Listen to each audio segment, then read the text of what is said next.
and welcome back to my channel. It's your girl Jodesssy, and I know it's been a minute. I don't care about this topic per se, but I know some of you guys like super do, and you guys have been in my YouTube shorts comments going back and forth and back and forth and back and forth about this situation, so let's talk about it. So I feel like in the discussion between should white people wear braids and are black people like gatekeeping braids, I feel like there's some major disconnects happening, and the two groups of people that are arguing in my comment section, y'all don't understand each other, so come hither and let me just let you see each other's perspectives, okay? So we're gonna have a real quick, uncomfortable conversation.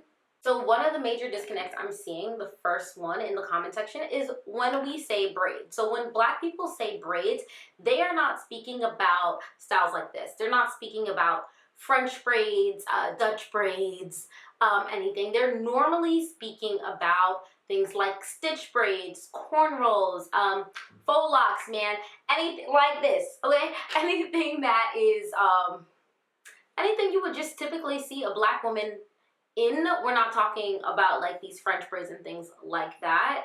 So I think that's one of the major things I'm seeing in the comment section, where people are just like, what do you mean the Vikings wore braids, or this person wore braids, or French braids, Dutch braids? Those, I've never met a single woman in America, I don't know if anywhere else, that ever had a problem with a white person wearing those types of braids. If so, imagine when Khaleesi was having all them damn braids in her wig, the black people would have had a fit. They would have had a frenzy, right? So like that's not the type of braids that they're talking about. They are speaking about these type of braids, and black women, they just call them braids because there are braids, right? But amongst the black community, when you are calling them braids, they have an understanding of the type of braids they're talking about, but cross-culturally, that understanding is being lost. And now white people are thinking that these black people are saying that they can't wear styles of braids that their ancestors have worn before they even saw the first black person, you feel me? So that's that. So that's point number one. Point number two, the origin of braids. So black people definitely do like to claim creation of braids, or the specific styling of braids. They bring it back to Africa, they bring it back to slavery and all these things. And then the white people, they also want to claim ownership of these braids as well, bringing it back to Viking culture. And then of course you have Native Americans, you have Asians, and these groups of people who seemingly never met each other, unless you believe in that one whole everybody came from Africa type of thing. So then if that's the case, why are we even arguing about this stuff? But it's all right. It's all right. If you don't, you don't, right? So these people who never even seemingly met each other all came up with the same idea to braid hair. They just did it in different ways. Probably because like there's only so much things you could do with your hair. Like somebody was going to stumble upon it in every culture. Like, okay, if I twist it this way and that way and this way, it gonna get out of my face. So the argument, like I don't know what the point is. It doesn't really matter where the styles originate from, and that every culture has done braids, because nobody's ever being told that they can't wear their hairstyles like the way that their ancestors have worn them for hundreds of years. Like that would be crazy if I went up to like, I don't know, a Dutch person and I was like, you can't wear Dutch braids. Like that's kind of insane. So I don't think that that's the case that's being argued here. So what black people tend to have an issue with is that traditionally black ways of braiding your hair are becoming more and more popular amongst the non-black majority. And the issue with that is when they do come up, they're seen as reinvented, they're seen as a new trend, like Kim Kardashian, and when she was wearing cornrows, which of course black girls been wearing. What you take off that wig, what you think you want to see? Cornrows, you feel me? When black girls have been wearing this style for hundreds of millions of years, like my great grandma probably had some damn cornrows, dig her up, check, right? When you see a magazine, it's like Kim Kardashian invented this new trend, it's called boxer braids, and they feel like they're not getting credit, and that it is being able to be capitalized and publicized, basically, yeah, like capitalized and publicized, okay? And people are getting credit for stuff that, like, you know, like they're never given their flowers. Like, okay, I'm wearing this, but y'all did it first type thing. It's like, oh no, I invented this. It's very Christopher Columbus, you feel me? So that's why they don't like it. So there you go. I hope I clarified something for y'all. All right, my next part. All right, so this argument that white women shouldn't be able to wear braids in their hair, like even if we're speaking about like these braids, even when we're speaking about stitch braids and things like that, I feel like it's a little, I do feel like it's a little bit unfair. Like it is a definite double standard because my black girls, and me included, we can do whatever. We put on that wig and we can wear whatever. We can make it into French braids, Dutch braids, a whole khaleesi.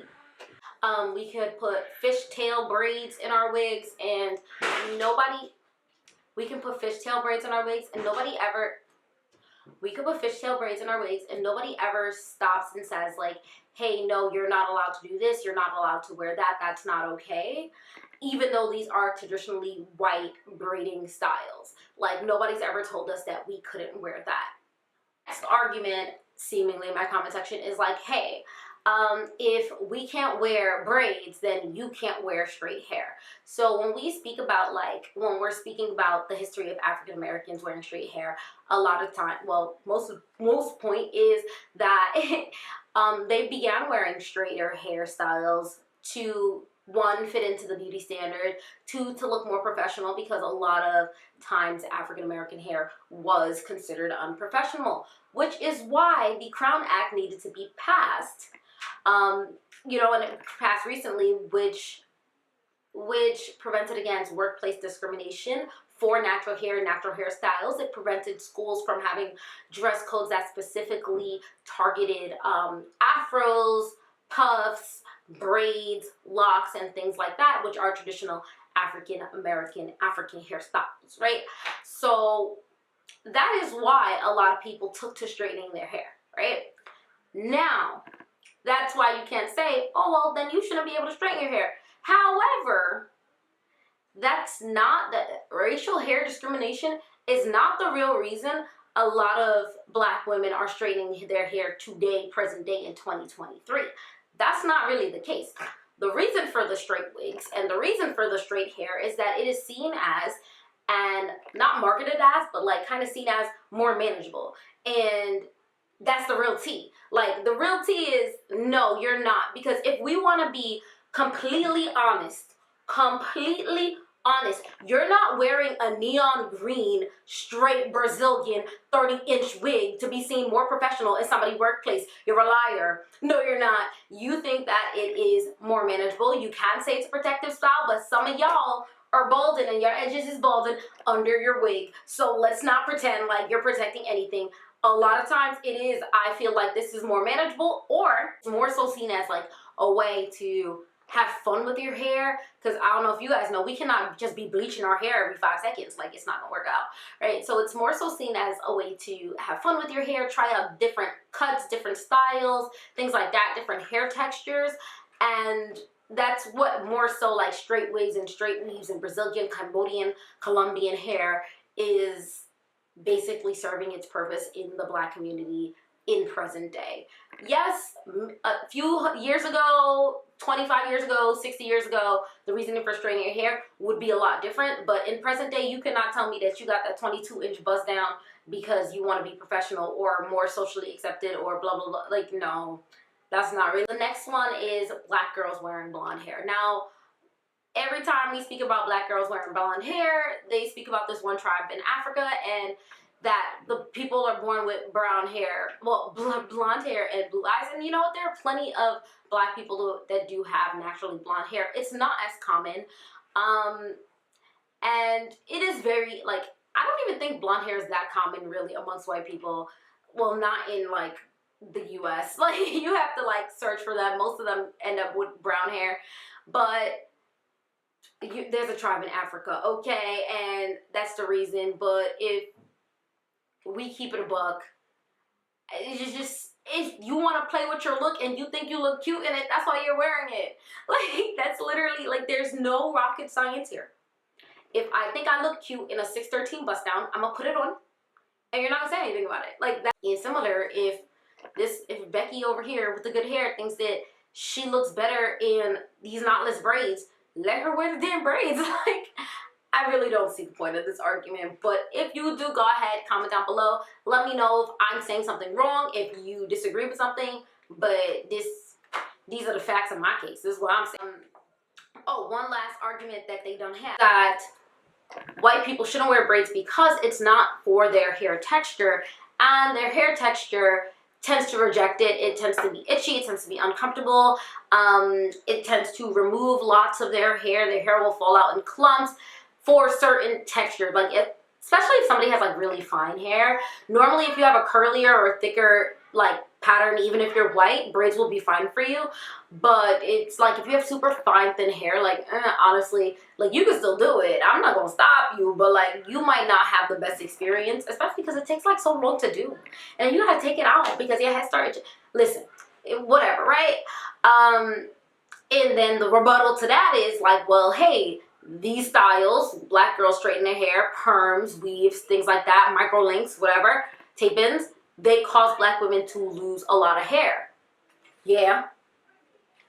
And my personal rebuttal is to that, let everybody be bald if they want to be bald. It don't matter. It don't matter, okay? If my hair's gonna fall out in clumps after my perm, if Becky's hair gonna fall out in clumps after her braids, it's not your hair. Why do you care if I'm bald? I'm okay with being bald. If I want to straighten my hair, let me straighten my hair. I don't understand why it's a big deal. Like, if Becky want to wear braids, let her wear braids. Like, I'm not losing sleep over Becky's braids. You losing sleep over Becky's braids? Becky could come pay me to do some braids for her, and I'll gladly take the money. In my opinion, trying to police how another culture, another group of people wear their hair is extremely cumbersome. And it's tiring. And it's like, who has the energy to like make sure every white girl isn't wearing braids, or ask for ancestry DNA reports to make sure the person that you're policing on wearing braids or whatever is not 115 black on her mama's side? Like, that's a lot. I don't think we need to do that. And just to be clear, because I did see this, like wearing your hair in a braided style, no matter what type of braid it is, honestly, cornrow or something, I don't care. Okay, it is not racist. Like that the act in itself is not racist. I do, however, the argument to that I'm seeing in the comments over and over, right, is that black women feel like the white women, or like even, I think it's like even like Spanish and Asian, but I'm not even sure, man. So black people feel like the non-black women that wear black hairstyles do it while simultaneously putting down black women and fetishizing black men. And then they produce like mixed children that are ostracized from their families, and that they're like, you know, they treat these children badly and poorly.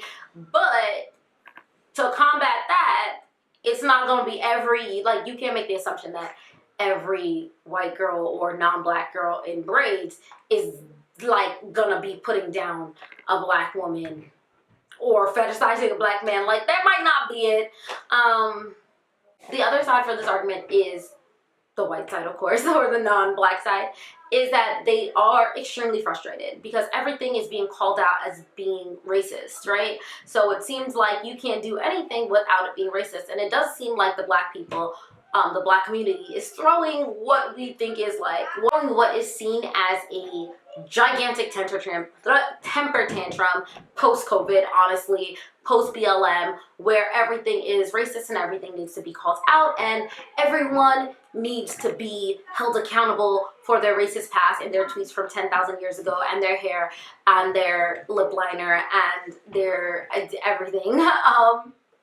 And the rebuttal to this argument that I'm seeing in the comments is that people are able to capitalize on the cultures of minorities at a rate that the minorities aren't able to capitalize on their own cultures themselves. So while they remain impoverished, we then have a group of people who are not really a part of this culture, who just kind of taken it, and they're able to make money off of it. They're able to start trends and get recognition, get fame, and get money from it. And that's where the unfairness comes in.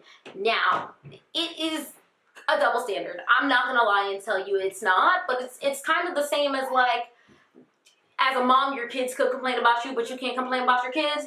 Or as a boss, your coworkers complain about you, but your employees can complain about you, but you can't complain about your employees.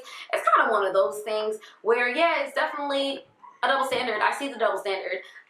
So I also don't think that this is an argument worth having. I don't think it's worth, like, I don't think this is the hill we die on for equality. Like, if braids become super, super normalized and every damn body's in braids, that's even better, because I'd rather my daughter be asking me for braids than asking me to straighten her hair so she could fit it in school, right? Like, so, like, for me, I'm chilling, yeah, sure, let's share this part of the culture, but there's a fear associated with sharing of cultures and sharing when historically, you know, it wasn't y'all, it was y'all ancestors, but it was also some of y'all are able to profit off of other people's cultures. So that's it. If I missed anything, if I missed your comment specifically where you brought up a great point, just leave it in the comment section below. I think I summarized everything that's been going on. If you want to go ahead and read those comments, they're under my "Should White People Wear Braids?" Thank you guys for watching.